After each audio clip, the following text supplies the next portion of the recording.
Welcome again. My name is Dorothea, and I'm with the Buddhist Action Coalition, celebrating and commemorating Women's History Month with you, and coming to you from Brooklyn, New York, unceded land of the Lenape peoples. So this is part of the Buddhist Action Coalition speaker series, which was inaugurated in 2020, I think, with a talk by Robert Thurman. And since then, we've had guests have conversations about race, white supremacy, the ecological crisis, human trafficking, and other issues, all from the lens of socially engaged Buddhism. And our talk and conversation tonight is on art, impact, and right action. And we are so honored and grateful to have Paz Perlman and Jo Confino with us tonight. We've been wanting to have Paz come on as guest, but it was so difficult to work around the time difference between New York and Europe. So we're grateful to the Garrison Institute for doing an installation of her art and for bringing her here stateside for a few days so we can do this. And also we're grateful to Jo, who's with us to help us see and experience Paz's work. Among other things, Jo is a journalist and a photographer. He was an executive editor at the Huffington Post. He was senior editor at The Guardian for 23 years. He's co-founder and co-presenter of the podcast series called The Way Out is In. I love that, The Way Out is In. And he's the chair of the board of Parallax Press, which publishes books on mindfulness in daily life. And both Paz and Jo are Zen practitioners in the Thich Nhat Hanh lineage. And perhaps we'll hear about their relationship later as life partners and as collaborators in art. Now, a little bit about Paz Perlman, please forgive me. I tried to condense and make these introductions brief, but it's hard when there's so much. So here goes the not so brief intro. Paz's early life was shaped by war, loss, and migration. Born in Israel, at 19, she left her home country. She spent a year in an Indian ashram, moved to LA to train in Tai Chi. And in the past 3 decades, she studied with Buddhist teachers from various traditions. And she's a member of the Order of Interbeing. And since 2020, she's lived next door to Plum Village in France. She began as a dancer, then changed direction to become a visual artist. And as a visual artist, her process and subject matter evolved and transformed into expressions of fragility and impermanence. And perhaps we'll learn about that transformation. And currently, Paz has been integrating into her work the existential challenges around climate emergency. As you can see, there's a lot for us to explore. Jo and Paz, please come on. I will pin you. I will spotlight you right now for everyone. Thank you so much. Great. Hi, everyone. We are currently on the Upper West Side, staying with friends. So it's lovely to join you all this evening. So I've been a journalist for 42 years, and I've interviewed presidents and prime ministers and CEOs and farmers and everyone in between. But actually, interviewing my wife is probably the most nervous thing I've had to do. Because so to say I'm terrified is only a little overstatement. But we hope to use this time to sort of explore something that's very dear to Paz's heart, which is about, the role of art in societal change, actually, and how art can have an impact and have an effect on people in a way that sometimes the mind and the intellect can't grasp. So we're going to sort of look into basically the power of art to help drive transformation. So that's the heart of this conversation. But I think we're going to start by putting a bit more context. Dorothea, thank you for giving that introduction. And what I think is what we'll do first is ask Paz, I'm going to ask Paz to give some context so we understand when we get to the point of sort of looking at impact, actually what are the forces that have been swirling in Paz's life that have brought her to this point. And as we'll talk about, you know, we're in New York the last 2 weeks because Paz has had a large-scale interactive installation at the Garrison Institute to support a big symposium there on the global commons. So we'll be talking about that. But before that, Pazzy, want to say hello? Yeah. Hi, everyone, and thank you for having me here. And I'm very, very happy to share the screen with everyone today. Yeah. So Paz, let's, because, you know, there are different streams in your life, but let's look at your spiritual journey first. So Dorothea sort of gave a very brief hint: dancer, Tai Chi teacher, practitioner in various traditions of Buddhism. But do you want to just give us a sort of bit more of a flavor of what has brought you to this point? Right. So in general, I'm practicing Buddhism for the last, I guess, 29 years. And I would say something obviously about it, but I feel that my journey started much before, you know, as seeds. And maybe it's worth saying a few things about it. I also have a bit of a, not problem, but like I'm sensitive to the word spiritual because each one of us have a different idea. So for me, I more perceive myself as a searcher, sometimes knowingly, sometimes without knowing. Life just brought me to places that showed me that I'm actually searching for something that I'm not even aware what it is. So I think my first interaction is age 16. I got a book into my hand, a yoga book, and I already had a background in dance, and seeing all those asanas, all those postures so clear and so different than what I was exposed as a dancer, I was very attracted to it. And there was particularly a poem in that book that it's very difficult to translate to English, but it was in Hebrew. I've been born in Israel, and so my youth was there. And the poem was about impermanent and about mortality and immortality. And I think I recognized then something that I couldn't put in words, but it was very attractive for me. Maybe it was a glimpse of what we now know about the relative and the absolute, but I didn't know how to formulate it, but I know I've been very attracted to it.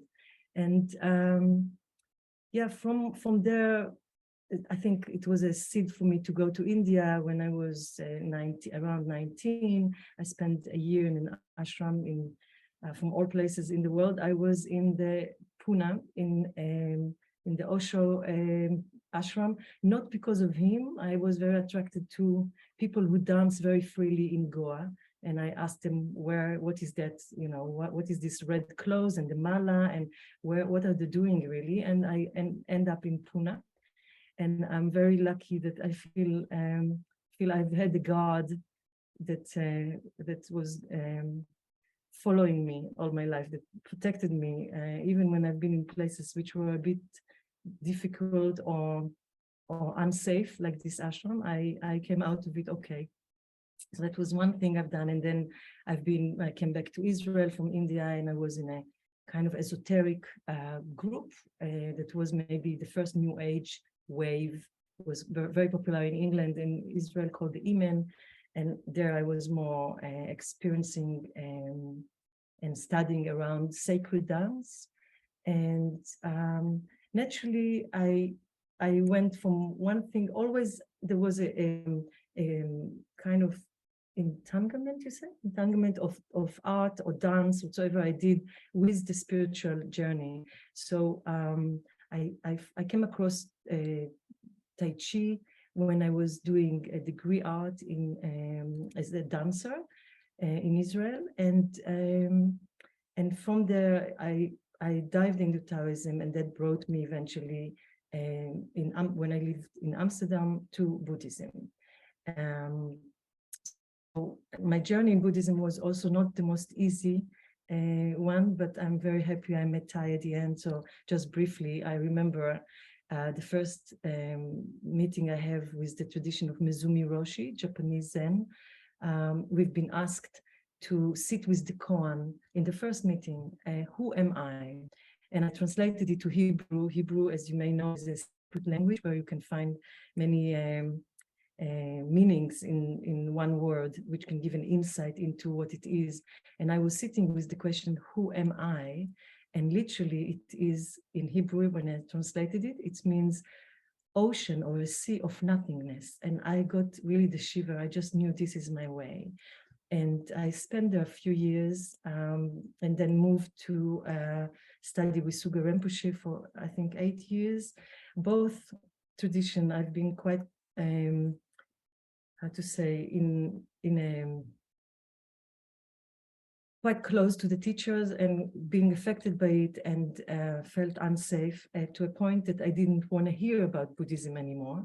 I just was sitting. I didn't want to hear about Sangha or teachers. I just wanted to sit. And that's when I came across Thai's book, Being Peace.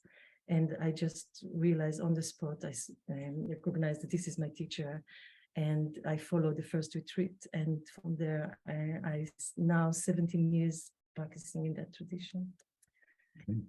So a very varied journey. Now let's bring another great river in your life, which is about your artistic journey. So you talked about dancing and Tai Chi, but let's talk about what brought you to the visual arts, yeah, and where you could come to with that. So I guess I started as a sculptor, self-taught, and I guess sculpting is very close to dance because you kind of sculpt the air, you know, when you dance. And so naturally I needed something more tactile. And I was self-taught for quite some years, starting with very traditional materials like stone and wood carving, and went to study in Italy, but also like study is more like renting a terrace in one of the famous places, Pietrasanta, where people work a lot with marble. And I studied with an artisan, and also in Amsterdam, a little bit here and there, but never something really substantial. And I actually didn't say I started in clay, and then it moves into stone. And for, I think, 10 years, I've been self-taught until I moved to Brighton when Jo reappeared in my life, and I moved from Amsterdam to Brighton. And there was a bit of a change when I met an anthroposophic group of sculptors, and I joined their studio. And the change came, well, I felt that everybody doing one thing and I'm doing something else. There was a search there that I couldn't put a finger what it is. And then from working with all those materials and bronze resin and casting my works and showing in all kinds of parks, big works that go and decorate rich people's houses, I felt something didn't match. It's not what I want to do. And so I learned on elimination that this is not for me. And I started to collect obsessively out of the blue objects that came from the sea in Brighton. And it was a very particular object. It was more like materials that are worn by time. And I would come to my little studio and I just would attack them and make kind of what I now reflect was like a nest with all those objects. And then it would decay, and I would do another one and another one, to the point that I thought something is going on. I'm giving home to those homeless materials, and I want to understand deeper what I'm doing. So I applied to the University of Art in London called Central St. Martin's. And I actually made a degree. I can't believe it. I'm heavily dyslexic, but I managed to make a degree. And that was incredible journey. That was really an incredible journey of healing, and realizing that I have an urge in me to heal my ancestors.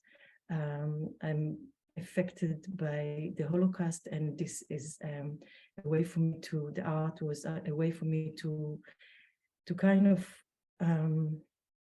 get in touch with my fear around it. And I left Israel in a very young age, and but the roots don't leave me, didn't leave me, and they came up and manifest in my work. So it was fascinating for me to witness that, and I actually made my dissertation, which is still my subject, on the void, how to get intimate with the void, with not knowing, and this is still my method.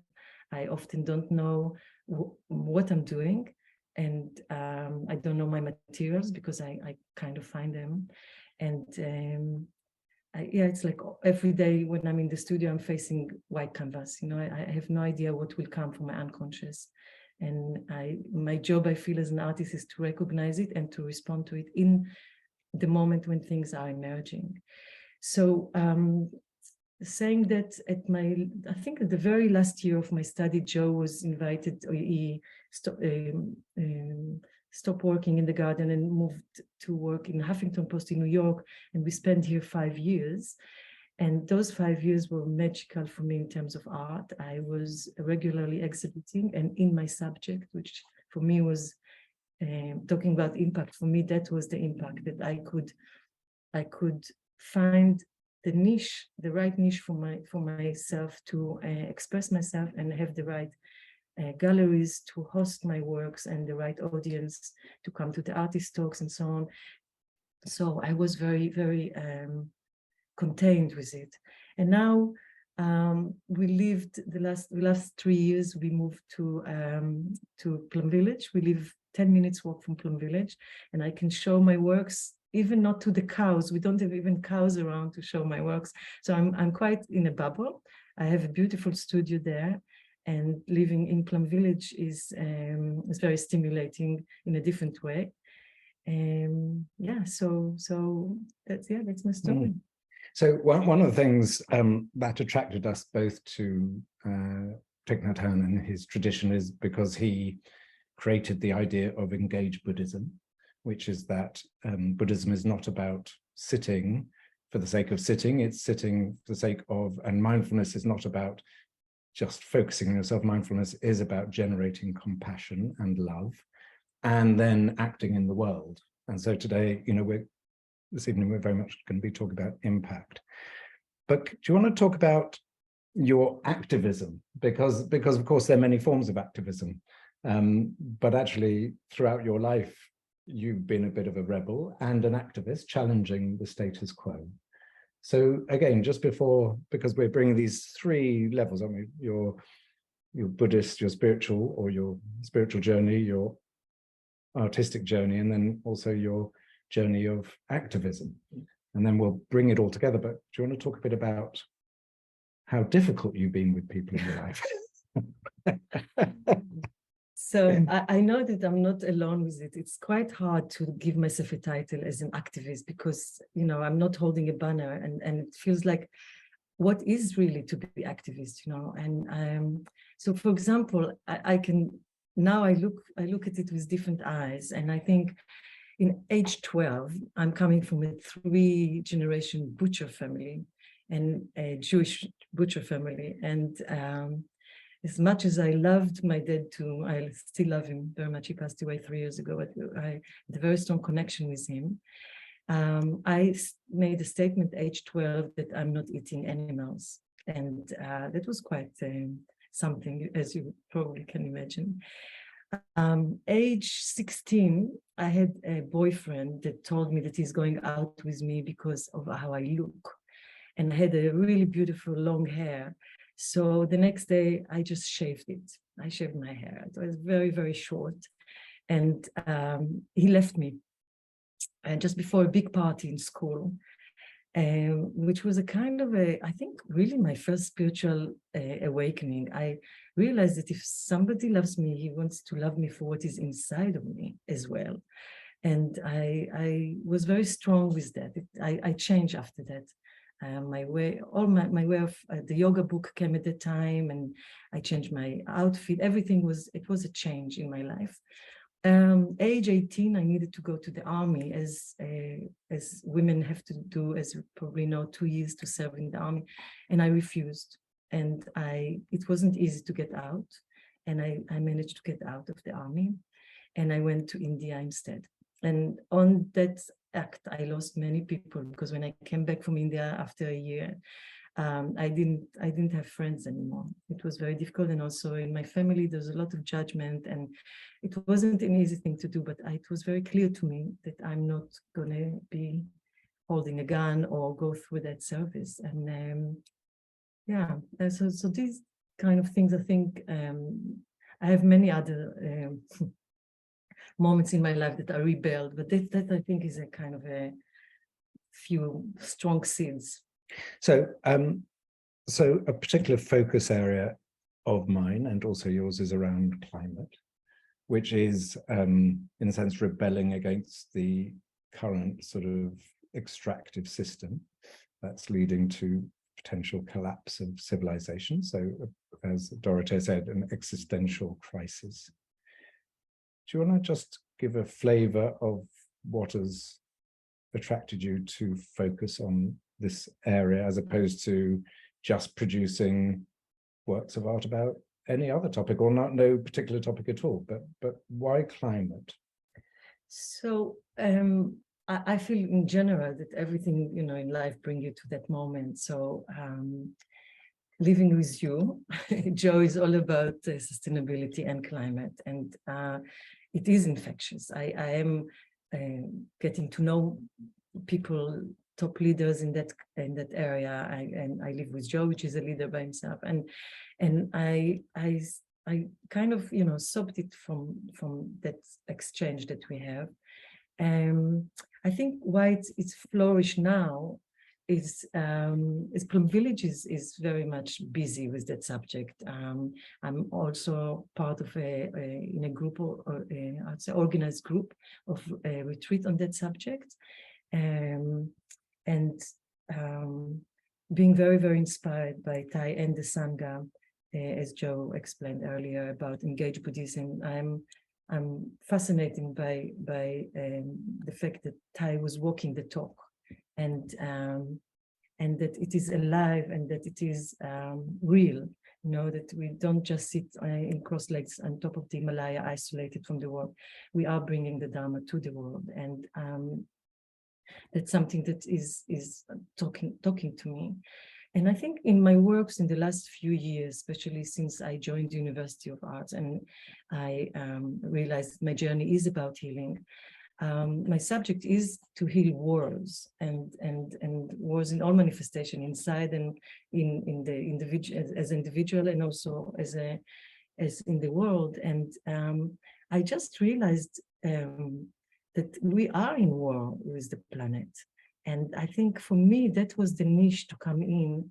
And not long ago, we've been teaching together we gave a workshop in Dartington in England, at Dartington College, around climate and art to MA students have been on that course. And I just felt that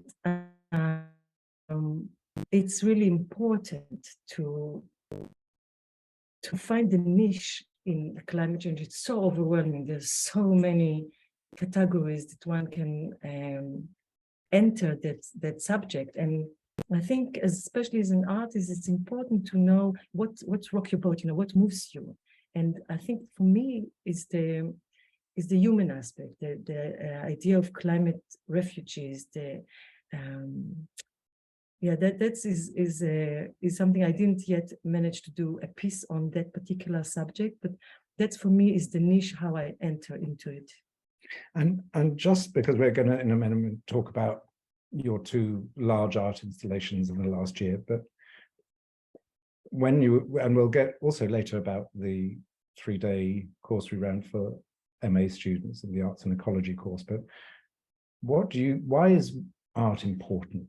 So we've got scientists, we've got sort of practitioners, we've got people in sustainability, but a lot of it is in the mind and in the head, and very practical and focused on research and science.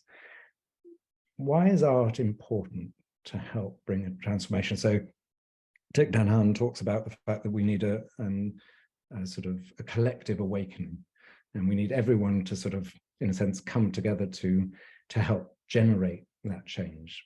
But what is the particular role? How can art help in a way that maybe science can't? Well, you answered it in your question.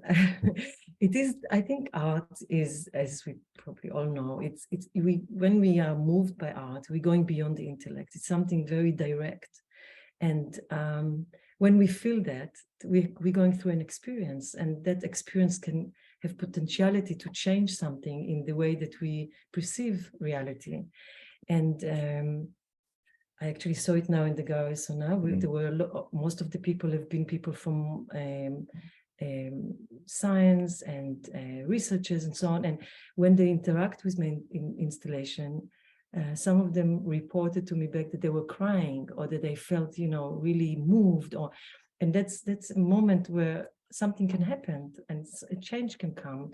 And also I think artists are really lucky in a way that we can say the truth and get away with it, And the art has a power to change, and it's not for nothing that when there is a change in society, often people want to block art, destroy the temples, destroy the art, so they take away the heart from the civilization, and then it's much more easy to conquer. Right. So we're going to talk about two of your particular works. So we're going to first of all talk about a work, and then we're going to show a short film about a work you created which was first shown in Plum Village. So there was, so one of the things we feel very fortunate is that we've been working a lot with Cristiana Figueres, who was the architect of the Paris Climate Agreement, and she has been she is a student also of Thich Nhat Hanh, and has been staying in our house regularly and for long periods of time, and actually was one of the inspirations behind this first piece of work that was shown at the first sort of climate leaders retreat last summer at Plum Village. So do you want to maybe introduce that work, and then maybe it's best, Dorothea, that you can then share it, people can view it, and then we get a flavor, and then we can discuss it. But do you want to just introduce it? Yeah. So the piece that I made was meant to, maybe the journey is interesting, no? Because it's about impact. So I was offered to show a piece. I didn't know yet at that time what it will be, to join an exhibition, a group exhibition in Bordeaux Museum for Art and Design. And that would have been for me a very big thing, because I never been showing in museum. And I was very, very excited. And I thought this is, that was my first thing around climate. And I had quite quickly an idea. And usually I don't work like this. As I said, I work on the spot, but this was like a big installation that came into my head. And I thought, wow, I'm going to make a little maquette. How do you say maquette? A little model. A little model. And start to work things out, because I saw something really big. And very close to the offer came with it, after a few weeks, a very uncertainty around that exhibition. I realized that it might not happen, because there was a problem around funding. And then the curator that picked me up started to feel unwell, and it wasn't clear what's going on. But I already have been steered, and inside of me, I start to cook something. And I told Jo, I'm having in my head something around 3 meter high and 9 square meter. It's big, and I want to do it. And I remember you saying to me, well, you can't even show it, where we live, there's nowhere to show it, and it's expensive to invest in that, while you don't have a kind of a target for it. And typical men's behavior, isn't it? Being practical, trying to put it down, trying to say, no, don't bother. But I kind of learned with the years, when something so strong comes to my gestalt, I'm just following my heart. And at that time, Thai just passed. And I was sitting with the question, how do I continue Thai? What does it really mean to continue Thai? Not only in his steps and not only in his breath, but how me particular Paz, what is my way to continue Thai? And the answer came, like Thai would never take no as an answer. He was a real rebel, and he was, even when he was exiled for 40 years from Vietnam, he found a way to create a Sangha, he found a way to create Plum Village and to continue his life effort. And I thought, I'm not going to take no as an answer. Even if this exhibition is not going to happen, I'm going to make it. And even if I put it in our barn, and at that time, Christiana came to be with the Sangha and support the Sangha in this difficult time when Thai passed. And she hosted in our house, and I showed her the model that I'm working on. And she got me. And she said, if the exhibition is not going to happen, maybe you can show it in Plum Village in the leader retreat. And that's what happened. So the exhibition didn't happen. The curator, unfortunately, passed away. And I decided that I'm going to make this. And so that was the journey of it. And it's based on the general idea is that I wanted to create a kind of a temple where we can, what you will see in the film is a kind of a method that I use as scratching the surface. It's basically paper, and it's based on the inspiration of the story of Babel.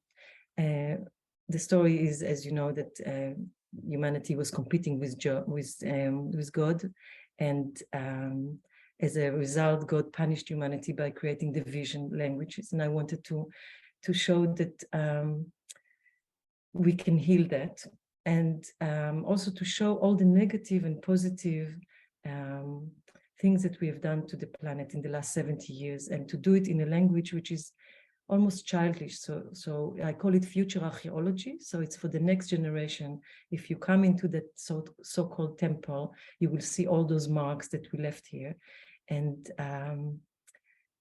maybe have a chance to heal it. That's the idea behind it. Great. So Dorothea, why don't we show that film? Thank you.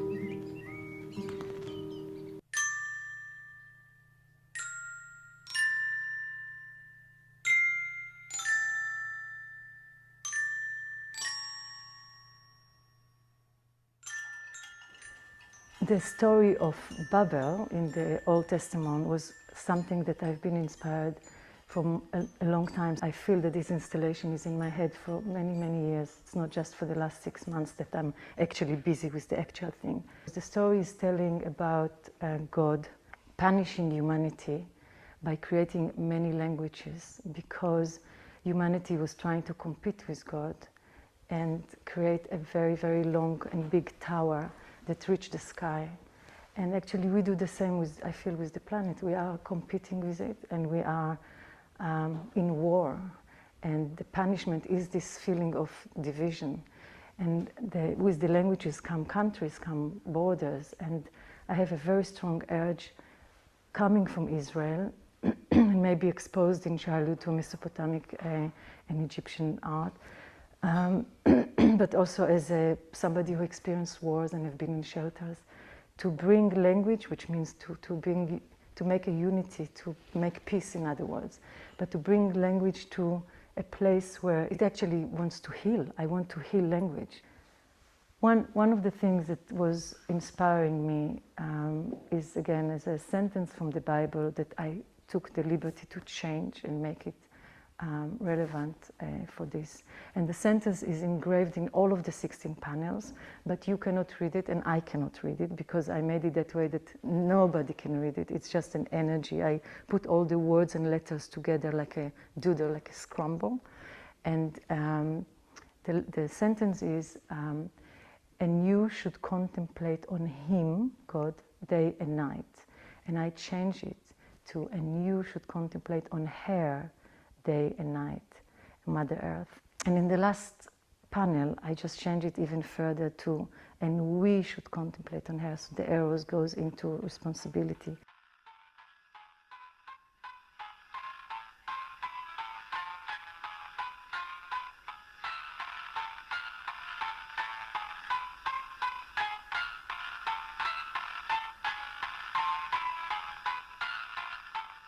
I feel that in general, it's about holding polarities, duality in it. It's made out of paper, by the way. It's all scratching of paper. And the paper is, as we know, very fragile, as the situation is, but also very resilient because it stays as an installation like this. And it's also, for me, symbolize impermanence. One of the biggest moments for me was when two of our workers, and their name is, you couldn't make it up, their name is Randy and Wendy.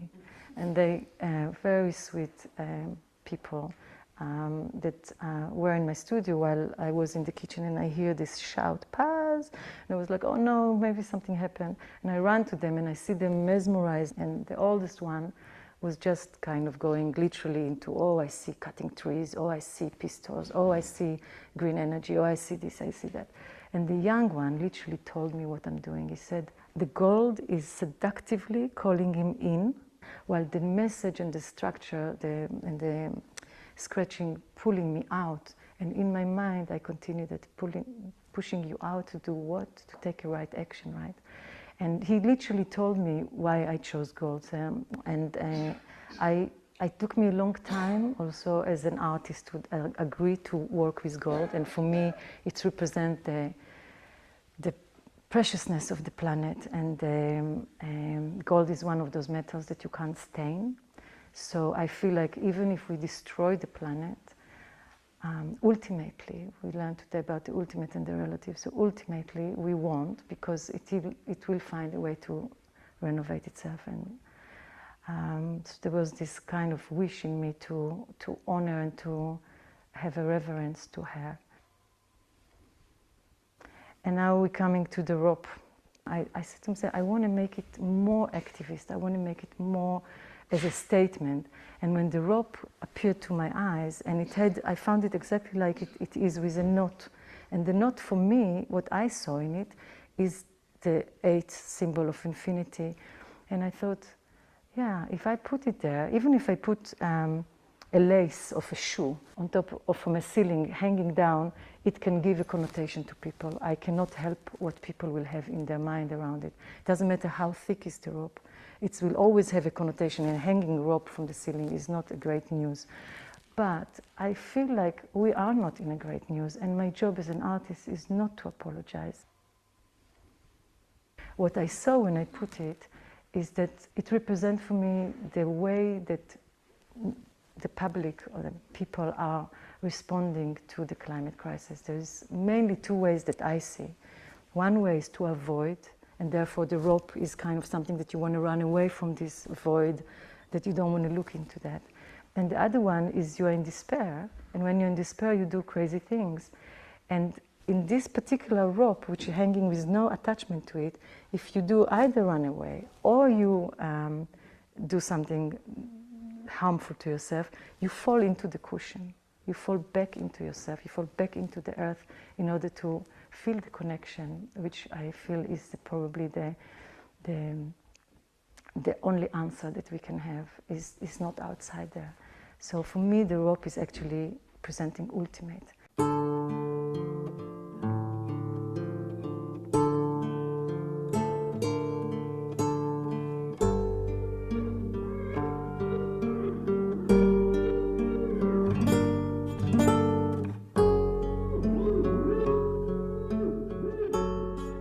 Also for bringing us the conundrum and the complexity around climate change in a different way than we usually do.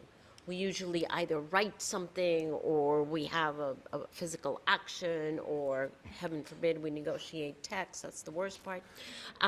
Or, you know, we all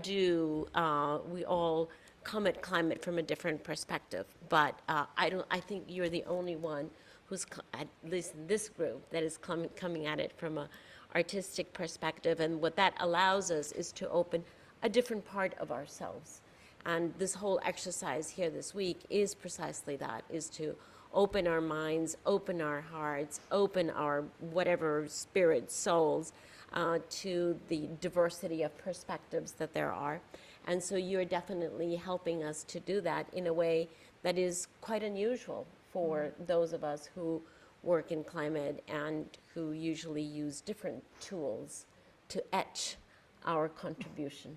So thank you very much for that. And we look forward to an experience. I do suggest, if possible, not to go a whole bunch of people in at the time, but do it in ones or twos if you would like, and take your time in there. It does take time to absorb the impact. It's pretty overwhelming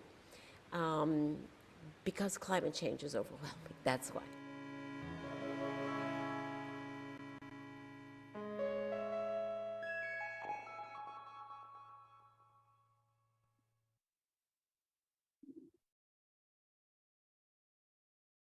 Yeah, thank you, Dorothea. I'm not sure if you got the same poor quality on our screen that we did, but it was going. I think it was going very slow on our screen. I don't know, Dorothea, was that for It everybody? was perfect on my end. All right. Okay. Well, great. So it's just we're going slow here. We're on a slow down. You see, we're being very mindful and slowing down here. Thank you for showing that. Paz, is there anything else you want to say about the impact of that work or what has happened since? Yeah, so that was aiming to a museum, and it ended up in Plum Village. It's also the center of the world, but it's not what was in my heart. I was, as an artist, it would have been, as I said earlier, a big honor to be in a group show in museum. But it also was a big honor to be in the meditation hall in Plum Village, which I would never imagine that in my life, and it's the first time, maybe the last time, that they do something like this. It elevated a lot of, it steered a lot of people in all kinds of directions. It was interesting. If I would be in a public place, I wouldn't know what people think. People come and go into a museum, I wouldn't know.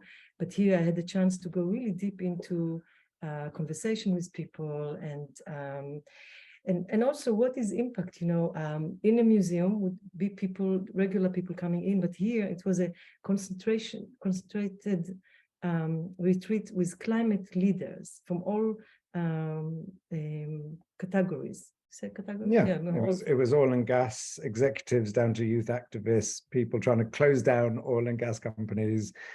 It was about having difficult conversations, and we brought people from across the spectrum of views to Plum Village for 5 days to work out how can we build bridges across all these divisions and help to create the sort of foundations for transformation that aren't just based on enmity and opposition.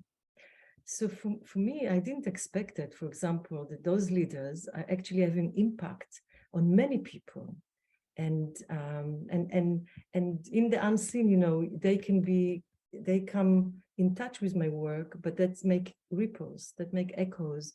And for example, one practical echoes that happened is one leader was telling it to another person, and that person got in touch with the New York Times, and they got in touch with me, offering me to present Future Archeology that you just watched in their pavilion in COP27 in Egypt, just that happened recently. And I was so happy with it, and so moved. Because of all kinds of logistic, I haven't done that. I haven't been able to act on it. And is that success? Is that a failure? It was very interesting because that film actually got into the hands of people from Dartington College, and we have been honored to, as I said before, to give their 3 days intensive course around that subject and show the film with them. And the reaction were very, very strong and honest, and it steered people to open up to the subject in a beautiful way. And look into the fears of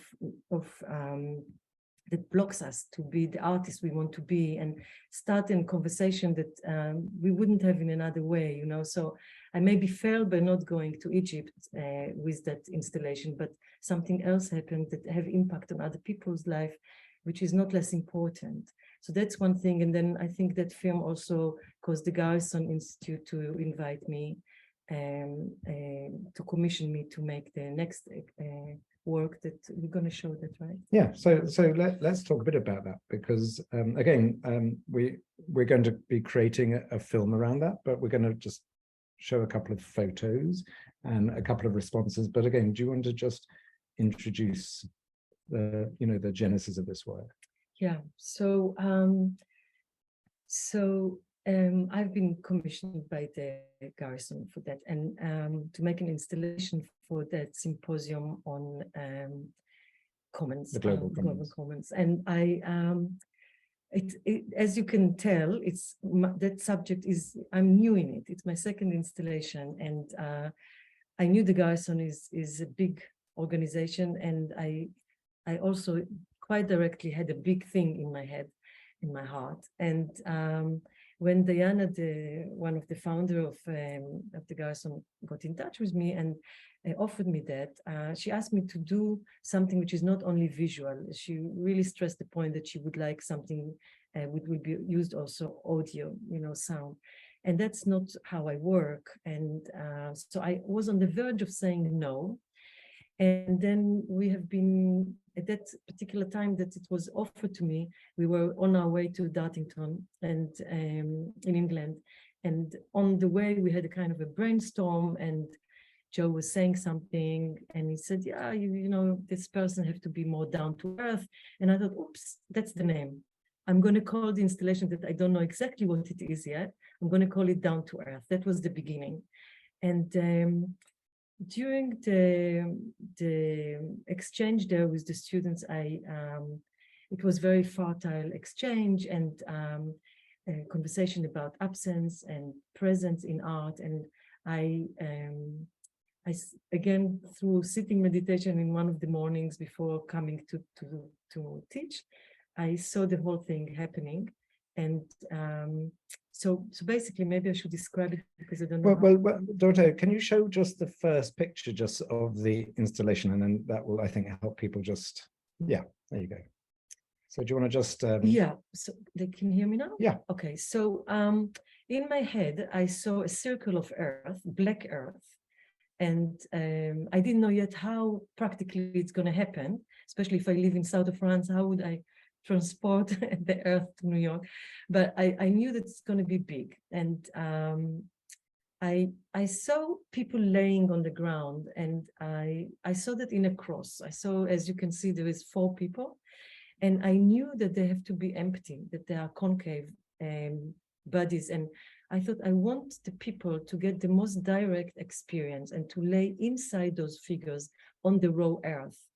And the figures are made that way that they are bandages. They're looking like, if you could have seen it or experienced it from a close-up, it's like a bandages, a literal bandage that you put when you have a wound.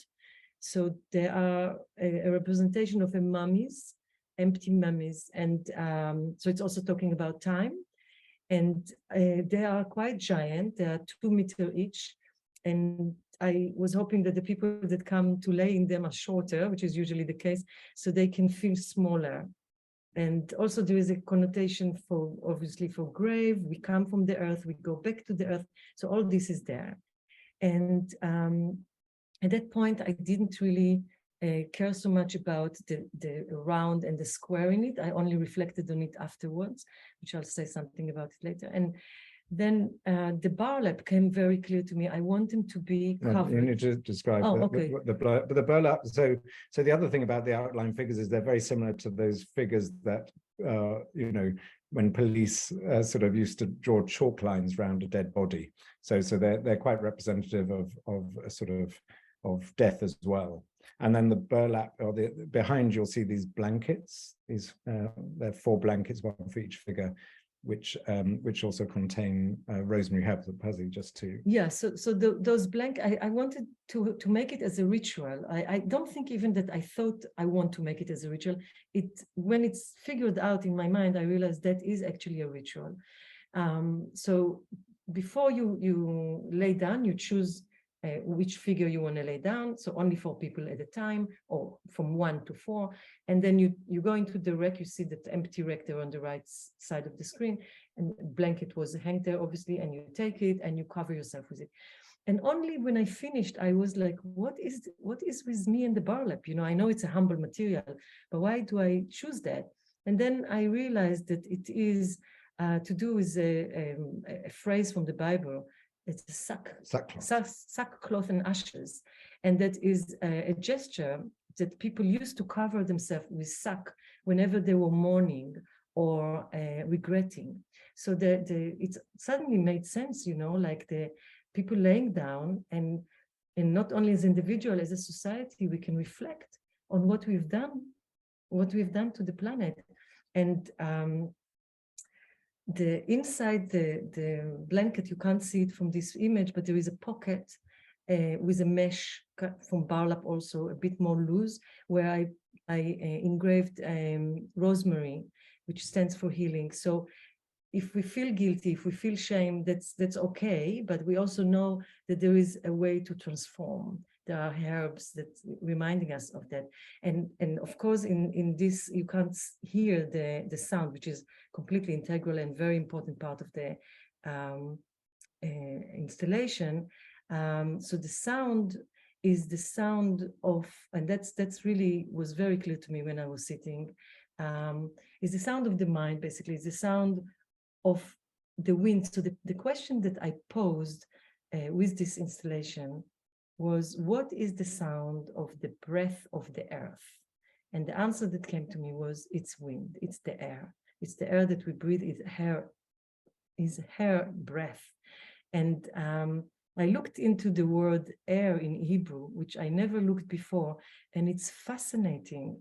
The word air is only 4 letters, but 3 letters from the 4, if you change the position, you know, like I did, like I gave an example earlier with who am I, you get really incredible insight into what is air. And that is what you see there on the wall. It's written in... Can we have the next photo, Dorothee? And that shows it a bit more close up of... Yeah, so what is written there is a mantra that I composed from the two words which are in the word air, which are mirror and light. So what I wrote is, we breathe air and light and reflect all there is.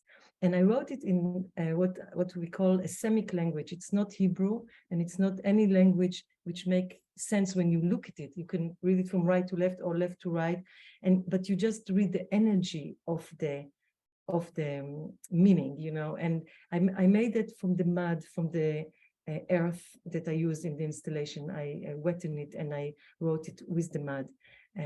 So that is, when you come in, you don't necessarily can read it, but you can feel something. And the sound, yeah, I didn't talk about the sound yet. So the sound of the winds I worked with Soundscaper, which I never, like I said before, I never heard even about the possibility to work with people that engineer sound like that. And what we did is we collaged the sound that way that collage it that way that there is a very vivid sound of a wind, like a hurricane wind. So that's the mind when we come from symposium, when we are, you know, wherever we are, the mind is talking to us. And then it's a journey to meditation. So from that, we collage it into sound of wind, which is like a desert wind, much more open and more regular. And then to a sound of kind of shimmery leaves, like something very gentle and very beautiful, and then to my own breath. So basically to show that there is no division between the external and internal wind. And if we really embody that, we will not harm, we will not make the air, how to say, contained. when you contain, how to say, Contaminate. contaminating, Pollute. yeah, polluting the air, you know. So it became, without me really meaning it, it became an homage to the air element and to the earth element. Yeah, and so we're here to talk about sort of impact, and we're going to show a couple of just responses. One from Diana Calthorpe-Rose, who's the co-founder of the Garrison Institute, and one from Dan Siegel, who's some of you may have heard of, but who's professor of psychiatry at UCLA in California, and also the co-founder of the Mindful Awareness Research Center. So maybe, Dorothea, we can just show those two responses. So Diana, what's your response to the artwork? What did it create for you? Oh, it speaks to me in so many languages. It speaks to me from the visceral body language of what it feels like to touch the earth. It speaks to me from the visual language of the beauty of it and the power of it. It speaks to me from the language even of my conceptual mind around the ideas of how we connect to the earth and how we also, the sound is so incredible, the sound installation that goes along with it. So that's another language that it speaks to me in. And so almost all my senses and my awareness of my breath, all of that comes into play with this seemingly very simple but beautiful, exquisite installation. So it's the breath, it touches my heart, it speaks to me with that language, the sound, the feeling of the earth, so that's another language. Yeah, multiple languages. And what was your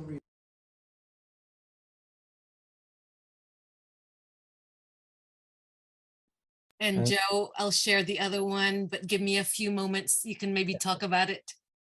Yeah, and actually one of the things while you're doing that, Dorothea, there were a number of Indigenous elders there. And what was, I thought, really beautiful was to watch how they interacted with the installation. And I was with one of the elders who lay in there for about half an hour and then got up and he said, this feels like a ceremony for me and I feel I've been smudged. And then he wanted to kneel down and he wanted to put some of his sort of ceremonial tobacco onto the earth. And I think you were there when one of the elders from Hawaii was there, who was sort of... She made a whole ritual. She went one figure by one figure and made all kinds of sacred movements. Next, I couldn't believe my eyes. I thought I'm in a film. It was crazy. And blessed the earth and blessed me. And yeah, it was very, very powerful. Yeah.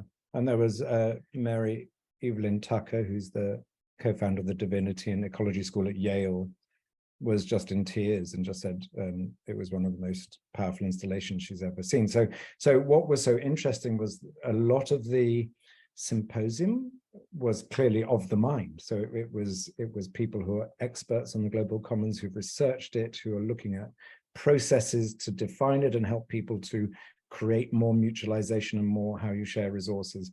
And then there were these two other experiences. One was Paz's installation. The other was a session from the Indigenous leaders. And it was so interesting, the interaction of intellect, of deep spirituality, and then the power of art to move people. So it was just interesting to see those three. Dorothea, are you able to just share the one of Dan? Daniel, what was your response? What did it feel like? Well, the exhibit, Down to Earth, brought the experience of this body down to earth, where I first, in reading the material, could feel that there was something significant that might be about to happen, and then coming into the exhibit room and then reading what the instructions were, it felt like I was beginning to enter something as the wind was blowing, the sound of the wind was blowing, I could almost feel the wind blowing. And then when I slowly got into the spaces and put the burlap blanket over me, I felt almost like I was being both invited to sink into the earth, but at the same time held up by the earth, which gave this kind of almost like dissolving experience with the wind blowing and feeling the invitation from the explanation that the wind that I was going to experience, which I almost felt, even though I know it was just sound, but it was a wind that was both outside this body, then inside the body. And then as I was melting into the earth, it felt as if there was a kind of caress or almost like a massage like beneath. And I started wondering, did Paz try to put some kind of you know, massager under there? Like, is this like some sophisticated you know, kind of way of getting my acupuncture points? But it was like this flowing thing back and forth like this. And so then I just kind of melted into it, and I started feeling a strange weaving of kind of sadness and joy at the same time. A sadness for what we've done outside these walls, but what we've done to earth, and then a joy of what we could do, being a fundamental part of earth. And that feeling of sadness and joy had this kind of deep intensity to it that just kind of lulled me into I don't know if it was a sleep or another state. I don't know what it was, where I can't really remember what it was like, but as I kind of came out of that state, it felt really energized and refreshing, while I felt deeply, deeply tranquil at the same time.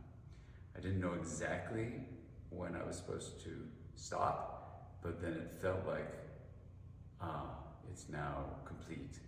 So I'm not sure how that happened, but then I found the body getting up and with my wonderful compatriots, brushing each other off, making sure the soil stayed here for future participants in this magnificent journey. Thank you very much, Paz. Great. Thank you, Dorothea, for all that sharing.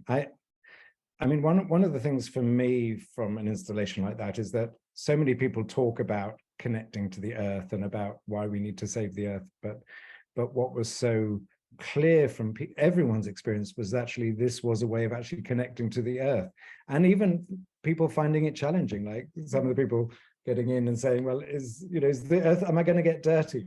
Probably you might, Paz, you may want to say more about that. For me, I connect that experience with impact, because I think it's very important to keep yourself, especially to keep ourselves open to the concept of impact, because it's not necessarily what we, like I described earlier with the museum, it's not necessarily what we wish in my heart to happen, but rather to be open to what's happening in reality and to see that can be impact too. And I want to give an example to back it up. What I'm trying to say is, for example, while we were building it, I built it with Jo, with the help of Jo. It looks simple, but it took us a week to build it up. It was very complicated to lay those figures on the earth and to bring how many was 60 beds of earth. It's like 5 diameter. 5 meters. 5 meter diameter length and surface, and it was quite something. And while we've done it, there was a group of silence retreat in the garrison, and at the end of the retreat, they came to see what we're doing, and this is a reaction I didn't expect at all, because first of all, I never made that before, and also I in my mind I was hoping that people will queue outside, because only 4 people are allowed, and they will queue out, and want to experience it, want to lay down, because I want to lay down in it. I want to feel it directly, I want to be immersed into the soil. And apparently, almost everybody from that group was saying, I said, would you like to be, to be our first, clients? And they say, oh no, I just washed my hair, I'm with a white shirt. And at that moment, I thought, how is it possible? You know, and the judgment came in, but then it changed from judgment to realize that that is a big impact. That is a big success at the moment, because it shows the people, because they have been uncomfortable saying that. You know, I'm inviting them to lay down and they're talking about their hair. And the idea is like how far we want to go from our away from our comfort zone around climate. So that's where the problem is lying, and that installation was confronting people in a way that I didn't expect. And for me, that is an impact. Yeah, and Charles Olson put one in a comment, one of the commentary was actually said, I met Paz at Garrison where I was in a group retreat. I'm curious if any of the attendees of the conference associated with the installation there participated in it. So Charles, there's your answer. But also, you know, I found that too. You know, I've associated, it was beautiful, rich, organic, dark soil, and I associated it with dirt being dirty. So, you know, do you want to lay down in something that's dirty? And then it's a great challenge, because actually it's not dirty. It's not dirt. It's rich, beautiful earth. But there was this sense of quite a few people. I'm wearing, as you say, I'm wearing white. I don't want to get it dirty. And of course, no one was getting dirty. It was sticking to them. Then people brush themselves. There are brushes there that are not in the photo that you can brush yourself after. And if you, by the way, if any of you wants to experience it, it's going to be till mid-May. And our brushes, the earth is dry and it actually doesn't stick to you. So Mary Beth is very gently saying, when are we going to get to questions? So she's saying, will we have the opportunity to ask questions? So yes, let's do that now. So Dorothea, I mean, if you want to put your hand up to ask a question, just put your hand up and Dorothea will manage that, or you can also put a question in the chat. So if you have a question, please, let's spend a few minutes doing that. Mary Beth. Who'd have guessed? Hi, I'm welcome. so excited to meet you both, Jo. I'm a big fan of the podcast, so I feel like we know each other already. Hi. And Paz, thank you so much for sharing your work. I'm so excited to ask you this question, to talk about the relationship, which you skimmed over a little bit, but the relationship between your meditative practice and your art making. I mean, you have such a deep relationship with your own intuition, obviously, and that when things appear to you in that meditative state, you trust them and follow them. But I don't know if we all have that direct a link to our intuition. So I'm wondering if you could talk a little bit about that and maybe how it links back to your practice. Thank you both. Thank you. It's a great question and very dangerous question, because people ask me that. So I give you an example. I've been once in an exhibition where the curator was, before the exhibition, she came to my studio to choose works. And then she realized, when you're in my studio, you realize very directly that I'm not planning anything. And she said, you don't plan anything? And I said, no, I don't. And she said, oh, I would die if I have to plan, you know. And it's the first time it occurred to me that there are different artists. There are artists that they have an idea and they make something and then they follow it, they enlarge it, or whatever they do, they have they prepare it, you know, they know what they're going to do before they're doing. And for me, I would die if I had to do it. And working in a commission, when somebody tell me even in the way that it was in the Garrison, you know, I had a lot of space. Like I just needed to do something with sound, but the rest was for me to figure out what it is.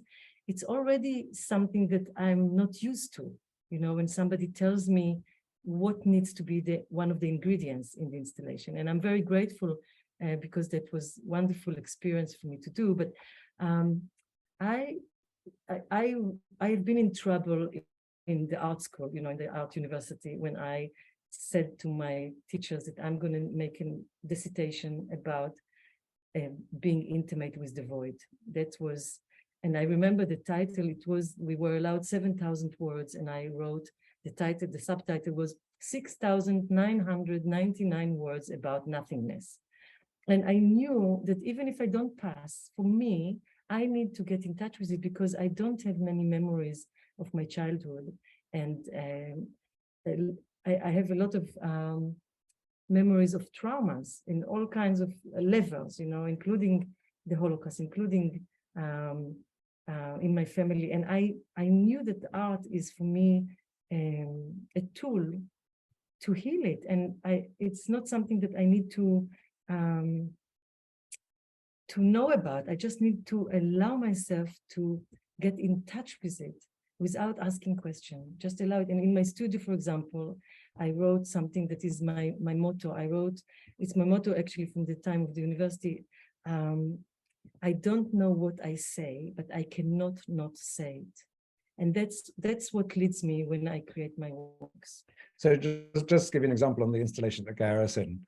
Paz came up with the concept for it almost immediately, and I was saying to Paz, no, come on, there must be, you should think of other ideas, you should finesse this one, you should do this, you should do that, and Paz was very, her intuition is very clear. She said, this is it. And then of course I afterwards felt very foolish for trying to dissuade.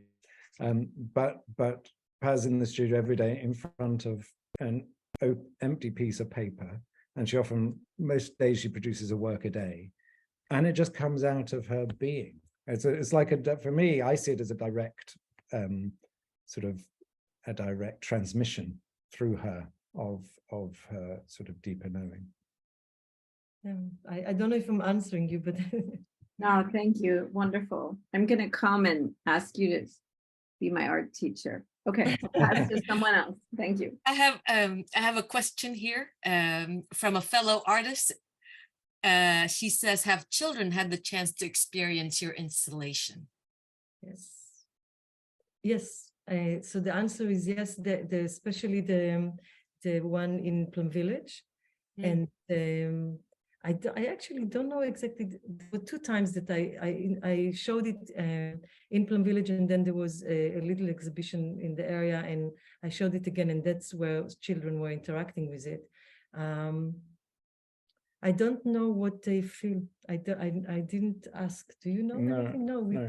I didn't ask. I mean, no children at Garrison, but there was one of the young sort of indigenous leaders, and she was a very strong woman, and she said, when I saw the earth, I felt like a child. I just wanted to go and play in it.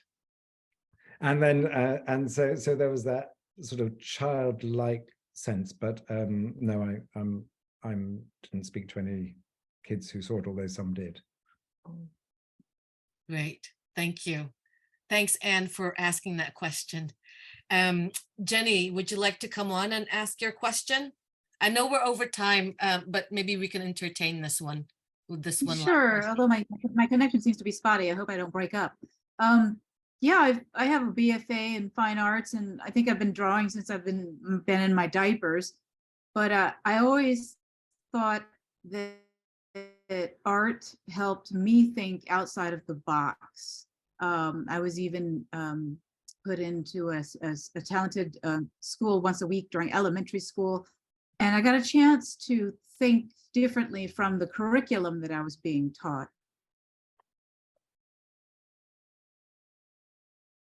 In my normal school. I really think that out of the box thinking for climate solutions is what we need. And I know there are groups popping up for artists whose topic is climate crisis. Do you think art is a good way to teach young people to think outside of the box? Because I think we kind of need that to start looking at new solutions and new ways to live. Paz and Jo, did you get that? Yes. Okay. I mean, I'll go first on that actually, because I think absolutely yes. I remember once I was interviewing, I was writing for The Guardian I was writing an article about epiphanies, and I interviewed the head of something called the Tyndall Centre, one of the premier sort of scientific establishments in London that's looking at climate change. And I said, can science create an epiphany? And he said, absolutely not. He said, science can create the knowledge, the foundation on which there can be an epiphany, but knowledge and research on its own cannot help the mind to jump into a new space. And so, you know, as Christiana Figueres mentioned in the film, you know, that too often people get locked into an intellectualizing of the issues, but often don't connect to the issues themselves. And I remember once Paz and I actually were doing a training course for climate leaders in San Francisco, and as part of that, I took a group for a walk, a nature walk, and they were all people who work in the environment and nature. And I noticed that the first half of the walk, everyone was just chatting away, chat. And we got to the halfway point, and I stopped and I got everyone in the circle and I said, okay, can each of you tell me something of nature that you saw that touched you or you found beautiful? And of course, none of them could, because we'd been walking through this beautiful nature and they hadn't even been aware of it because they were in conversation. And then the second half of the walk, we walked back in silence. And of course, in that silence, their minds are able to touch new places. And when they touch new places, they're touching a deeper knowing that is beyond the intellect and the mind. They're touching our heart, and they're touching our creativity. They're touching in ways sometimes we don't even understand. And clearly, you know, art has a very powerful role, and we see that. You know, there was that artist Olafsson, I can't remember his exact name, but who brought these big ice blocks from the Arctic and placed them in the city. I think it was Stockholm or somewhere like that, one of the European cities, and you just watch them melt as a representation of the melting ice caps. And it's, you know, it was such a powerful image because you saw these great blocks of ice from the Arctic melting before you, and that was a direct sort of sense of that connection. And I think that, you know, what I felt the response of especially Paz's work in Garrison was people recognized that they were lying on the earth. They're there to save the earth, but often disconnected from the earth. And I think art has the ability to connect people through other ways. But Paz, you may want to say something else. You said it beautifully. We have another question. This one could be a quick one. Are there retreats for that kind of synthesis, eco, art, dharma? This person feels called. So if there's something like that you guys do or know of.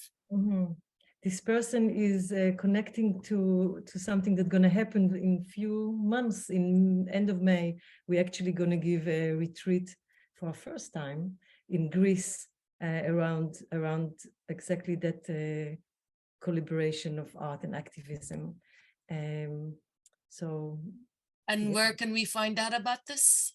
So it's a Zen center called Zen Rocks Mani, and it's in the end of May, beginning of June, and it's a 6-day retreat where we're going to be. It's in a beautiful location, and part of that retreat, Paz is going to be sort of leading workshops around connecting art to activism, and then I'll be sort of holding sort of sharing circles, and we'll then both be helping to run that. But I mean, I don't, beyond that, I don't know other groups that are doing that, but I do see, even in the corporate world, that people recognize that we have to have everyone present. Everyone has a part to play. So one organization that I'm involved in is TED, as in TED Talks.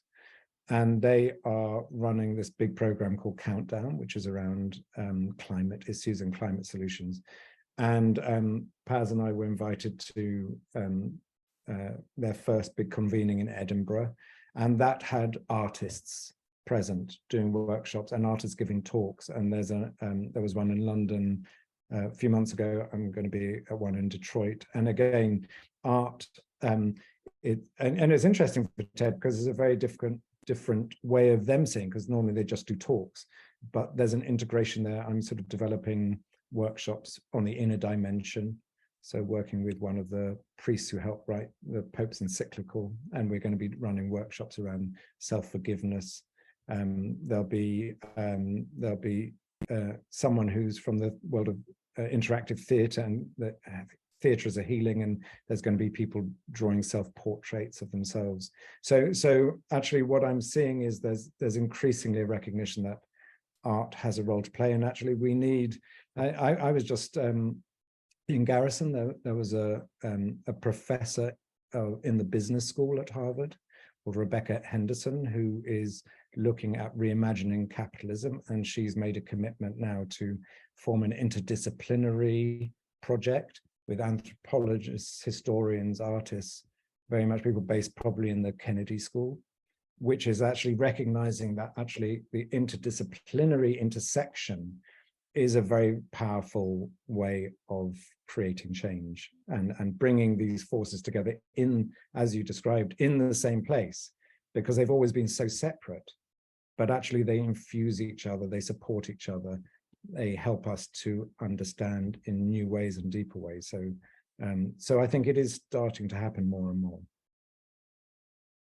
And thank you to you and Paz. It is happening more and more. And I think I put it in chat and no one answered my question about putting down to earth in every halls of power in the world, because I think some people in those buildings are yearning.